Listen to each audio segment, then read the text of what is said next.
دیکھیے، سب سے پہلے میں آپ کی توجہ دلاؤں گا، ذرا آنکھیں کھول کر قلب حساس کے ساتھ نوع انسانی کا مشاہدہ کیجئے۔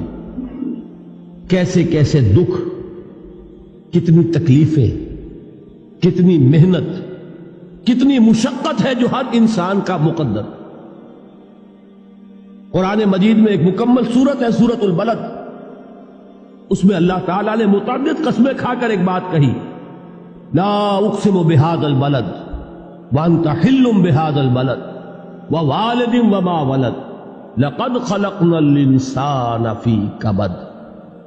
ہم نے انسان کو مشقت ہی میں پیدا کیا، یہ مشقت ہر انسان کا مقدر ہے۔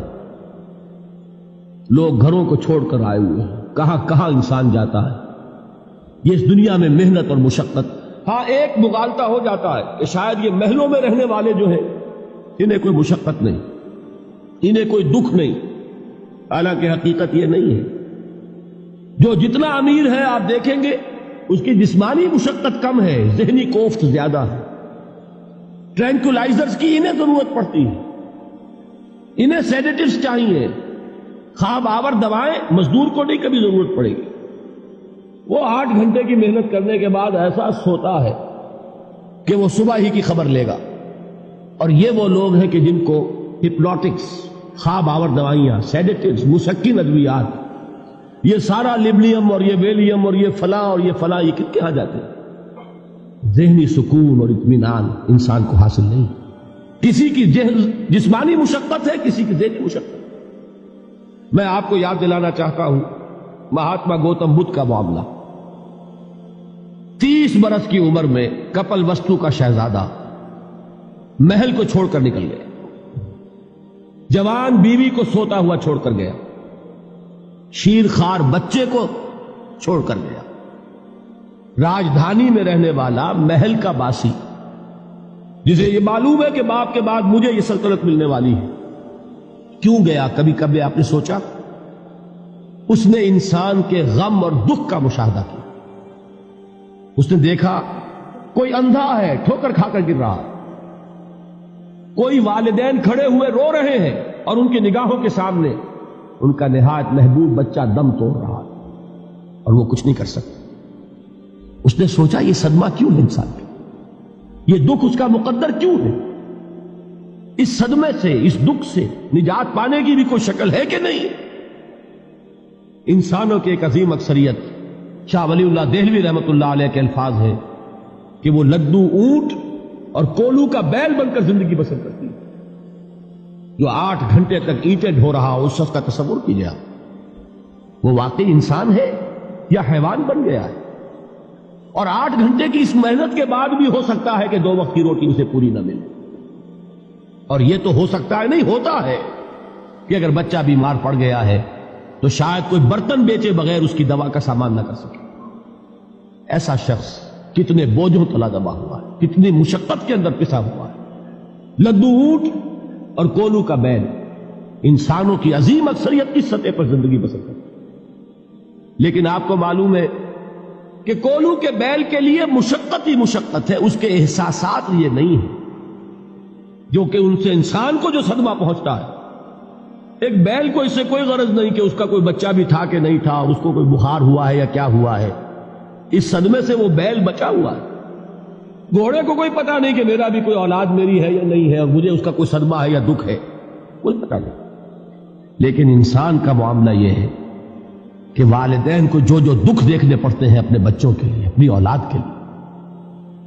رات کی نیند ہے حرام ہے اس لیے کہ بچہ بخار میں تپ رہا ہے یا درد سے تڑپ رہا ہے، لہذا نہ ماں سو سکتی ہے نہ باپ سو سکتا۔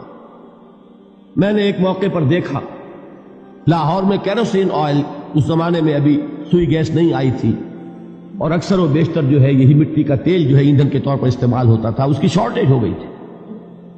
تو کئی فرلانگ لمبی قطاریں لگتی تھی ان دکانوں کے باہر، ڈپو کے باہر، اور ایسے ایسے منظر بھی کہ ایک خاتون برقع پوش، ایک گود میں بچے کو لیے ہوئے، ایک کی انگلی پکڑے ہوئے، بوتل ہاتھ میں لیے ہوئے تیل کے لیے، اور کئی گھنٹے کھڑی ہے دکان۔ یہ مشقت انسان جھیلتا ہے کہ نہیں؟ غالب نے اس کا نقشہ کھینچا ہے کہ رنج سے خوگر ہوا انسان تو مٹ جاتا ہے رنج. مشکلیں اتنی بڑی مجھ پر کہ آسان ہو. ہم بھول جاتے ہیں، ورنہ واقعہ یہ کہ قلب حساس ہو اگر اور قید حیات و بند غم، اصل میں دونوں ایک ہیں. موت سے پہلے آدمی غم سے نجات پائے کیوں؟ اچھا یہ تو ہوا لقد خلقنا الانسان فی کبد. حیوانات کا معاملہ ایک اور اعتبار سے آسان ہے. ان سے کوئی محاسبہ بھی ہے کیا؟ کوئی جواب دہی بھی ہے؟ کوئی ان کو اللہ کے حضور میں کھڑے ہو کر اپنے اعمال کا حساب بھی دینا؟ نہیں.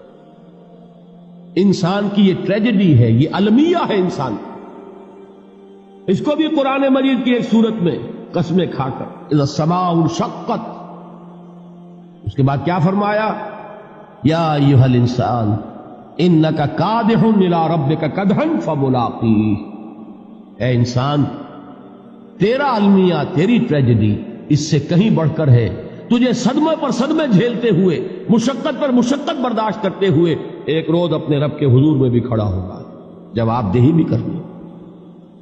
اس دن کے حساب سے، اس دن کے احساس سے جو بڑے بڑے ہماری امت کے عظیم جو گلے سرسبد ہیں، ان کا یہ حال آپ نے پڑھا ہوگا. حضرت ابوبکر صدیق رضی اللہ تعالی عنہ وہ ایک عجیب کیف کے عالم میں فرمایا کرتے تھے، کاش میں درختوں پر چہچہاتی ہوئی چڑیا ہوتا جس سے حساب کتاب نہیں ہوگا. کاش کہ میں گھاس کا تنکا ہوتا جو آج ہے اور کل آگ میں جلا دیا جاتا، ختم ہو جاتا، اس سے محاسبہ کوئی نہیں. وہ جس کے احساس سے کہ حضرت عمر جو ہے اپنے انتقال کے وقت سخت بے چین تھے. ان کے بیٹے حضرت عبداللہ ابن عمر رضی اللہ تعالی عنہما نے ان کا سر جو ہے وہ اپنی زانوں پر رکھ لیا تو کہا نیچے ڈال دو. ایک عجیب بے کلی اور بے چینی. انہوں نے کہا ابا جان آپ کیوں پریشان ہیں؟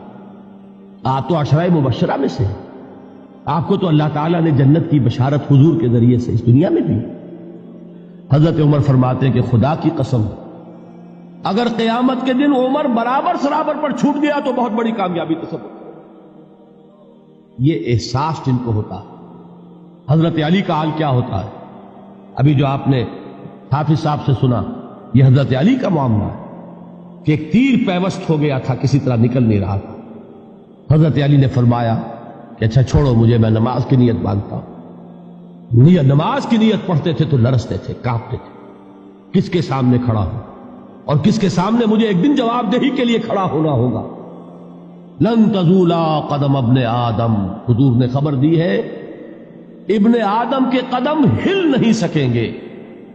جیسے مجرم کھڑا ہوتا ہے کٹہرے کے اندر، اس کٹہرے میں سے ہل نہیں سکو گے حتی یسأل عن خمس، جب تک کہ 5 چیزوں کا حساب نہ لے لیا جائے. وہ 5 چیزیں کیا ہے؟ کان کھول کر سنیے. عن عمرہ فیما افناہ، عمر کا حساب دو. یہ 80 برس اور 70 برس ہم نے تمہیں دنیا میں دیے، کہاں ضائع کیے؟ وعن شبابہ فیما ابلاہ، اور خاص طور پر جوانی کا دور، امنگوں کے دن، ولولے ہوتے ہیں، قوت ہوتی ہے، توانائی ہوتی ہے، آدمی چلتے ہوئے زمین پر پاؤں مارتا ہے، قوت جو ہے وہ اپنا اظہار چاہتی ہے. یہ جوانی کہاں گلائی؟ حساب دو، ایک ایک لمحے کا حساب دو. وَعَن مَالِهِ مِنْ أَيْنَ اكْتَسَبَهُ وَفِيمَا أَنْفَقَهُ، ایک ایک پائی کا حساب دو. مال کا کہاں سے کمایا تھا، حلال سے کہ حرام سے، اور کہاں خرچ کیا تھا، گل چھروں میں، عیاشیوں میں، یا نیکی کے کاموں میں، ادائے حقوق اللہ کے دین کے لیے. 4 سوال ہو گئے. 2 زندگی کے بارے میں، ایک زندگی پوری بحیثیت مجموعی کہاں کس کام میں لگائی، اور خاص طور پر شباب کا دور کہاں لگایا. 2 سوال مال کے بارے میں، کمایا کہاں سے، حلال سے کہ حرام سے، جائز سے کہ ناجائز سے، خرچ کہاں کیا.